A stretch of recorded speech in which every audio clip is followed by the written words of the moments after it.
Hello everyone and welcome back to another team preview. This time we're going to talk about the Washington Justice. They just announced their roster. They've been talking about it. They've been hyping it up. Super clap back at them about, announcing an announcement with a schedule. Washington, at some points you just got to release things. But the roster has officially been announced. This is them in their new Washington jerseys. Wow, look at them. Look at how handsome this man is. And he's back in the league. So let's talk about this team because it's an interesting one. The way I kind of want to think about it and talk about it is, this is like, if you've seen the Netflix show like Last Chance U, this kind of feels like it. It's like Last Chance Al. For a lot of these players and coaches, honestly, these are guys that have been in the Overwatch League. They've sort of fallen out of the Overwatch League and no one else was really looking to sign them to their rosters. So the Washington Justice have picked up all these pieces of players who have been talented or had success in the past and sort of giving them another shot and another chance at life in the Overwatch League. So let's start with the DPS. And I think the DPS line is probably the most solid part of this team, primarily just because of your boy Alpha. Alpha was on the Hangzhou Spark last year, played incredibly well alongside Shy, and is just a great flex DPS player. Plays the Tracer, plays the Genji. Very aggressive player, but he is good all round. I'm surprised he ended up at the Washington Justice. I think there would have been teams like the Shanghai Dragons or, the Seoul Dynasty that potentially could have been interested in him, but he's decided to go to this Justice roster. So I like Alpha as a player. He had a good season. Obviously, the Hangzhou Spark was very up and down. Did Alpha have... Am I thinking of Alpha who had the injury? No, I'm thinking of someone else. Never mind. I'm thinking of Zest. But yeah, Alpha was quite good. Obviously on the Hangzhou Spark, which was a weirdly coached team and just overall just a weird team. But we'll talk about the Hangzhou Spark in the future, and you should get excited about that. Shy Leave Duo is going to go crazy. Unfortunately, Alpha lost in that trade. Flora is the other DPS player here on the Washington Justice. Flora has been on the New York Excelsior for 2 years now. He's a good player. He's a great hit scan. He was the only real standout from the 2021 New York Excelsior roster. Has a good hit scan, good at Widowmaker, good at Cassidy. So maybe he'll do well considering the changes. But last year was one of the players that got massively destroyed with the entire New York Excelsior hopes and dreams. But he's out of the New York Excelsior jail right now. But he's now on the Washington Justice, which is... it's kind of like transferring rather than leaving jail. So is Flora going to be able to beat sort of the idea that maybe he was overhyped in 2021 and that in 2022 he sort of showed that he is a weaker player? He needs to get out of that hole because otherwise this could be his last year. Then we go over to the tanks. And I think the tanks are some of the most controversial pieces of this roster. We have Benbest and Mira. Benbest is a player who was on the original 2020 Paris Eternal roster, absolutely dominated, but the narrative that a lot of the public is starting to bring up is, was Benbest carried by the rest of the roster on the Paris Eternal in 2020? Because now we look back, that roster was absolutely ridiculous. His off-tank was Hanbin, his flex support was Filda, and his DPS was Xe, who was incredible in 2020, and Sparkle. So obviously they just had a great roster overall who have gone on to be very successful. Unfortunately, after that 2020 season, and I want to have this stated, in 2020, I said that Benbest at some points of that season was the top 5 main tanks in the league. And I stand by that. He has a great Reinhardt. He is a smart player. But the question is around his flexibility. His Winston wasn't great. His ball wasn't great. I don't even know if we saw his ball, but he wasn't really as good or as proficient on these other heroes as he was on the Reinhardt.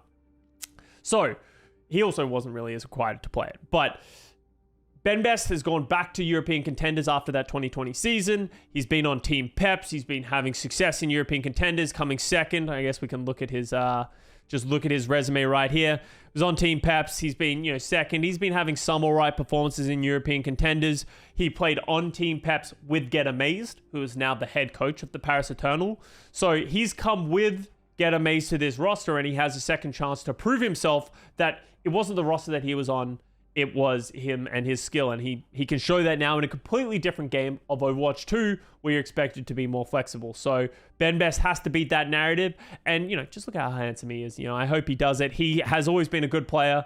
He's always been around the scene just as a whole. So it's awesome to see him get another chance, because it really sucked that after 2020 he didn't get another opportunity to play, because he didn't play badly in 2020, but after that season, Paris Eternal went in a different direction, and he just couldn't find an opportunity on any other teams. So gets his second chance.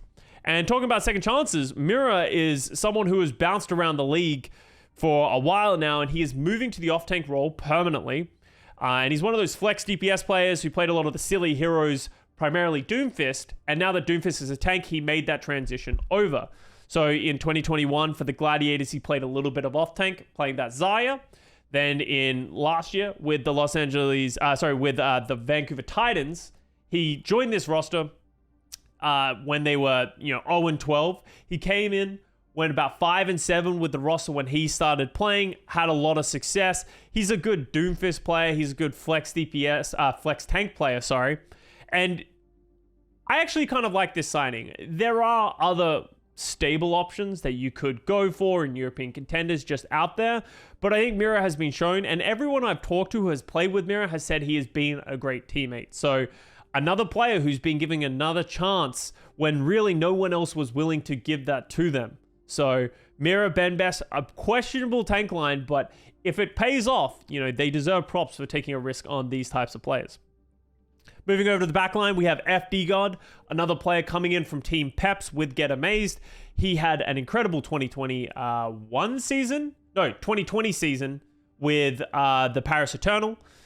He was on that roster with Hanbin, Spark, and all that kind of stuff when they almost... they won a stage, beating Philly with that Genji meta on Rialto. Still lives rent-free in my brain. He was an incredible Lucio, one of the better mechanical Lucios overall. He would go toe-to-toe with Funny Astro, I would say. They are very similar players in the way that they play that hero, but in the same way as Funny Astro, his Brig and his Mercy, he can play it, but is it really as exceptional as his Lucio? And he has to prove that he can do that, because in 2021, with the San Francisco Shock, he fell short pretty massively. As a whole, there was a lot of expectations of him stepping into those shoes, replacing a player of the caliber of Moth, and he just didn't fit within their style. He's an aggressive player, but he got picked off a lot. He struggled. And after that 2021 season with the Shock, he went back to contenders. Now he's getting another shot here with the Washington Justice. And he's getting paired up with Teru, another player who, you're starting to see a theme here, had joined the league in 2021?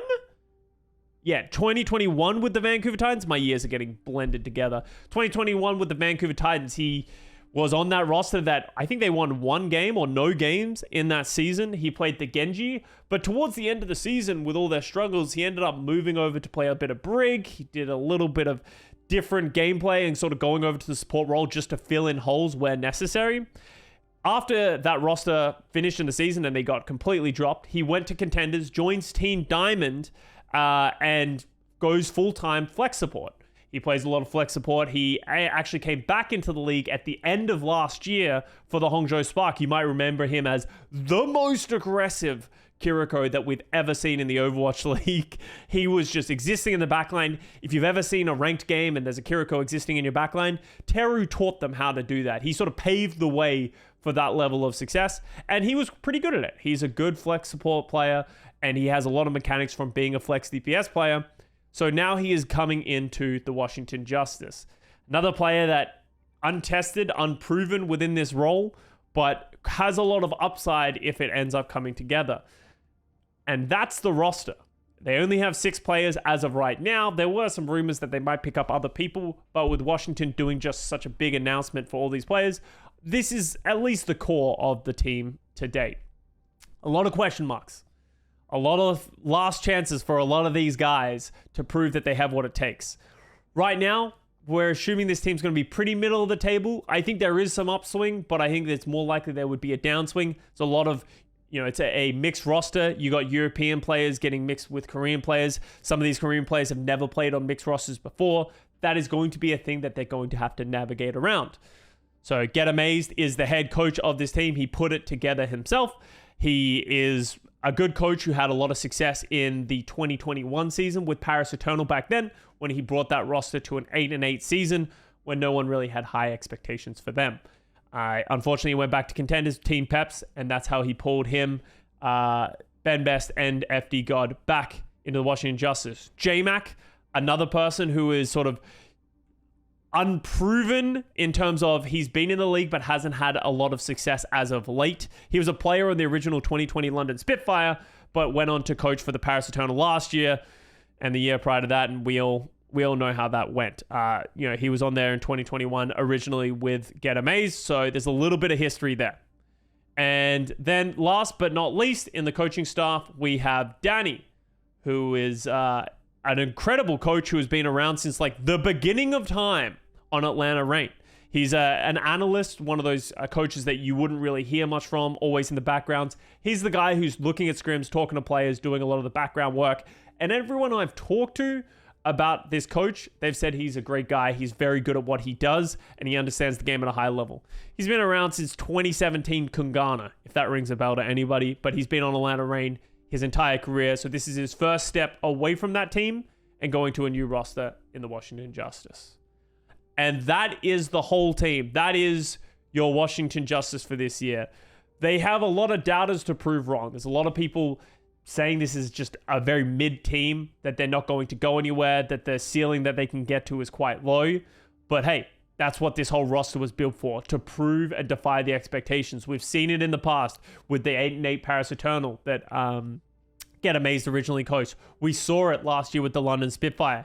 They set their expectations correctly. If they come in and they build a great sort of roster and the players synergize well together, there is a lot of upside. These are great mechanical players who have had high peaks in the past.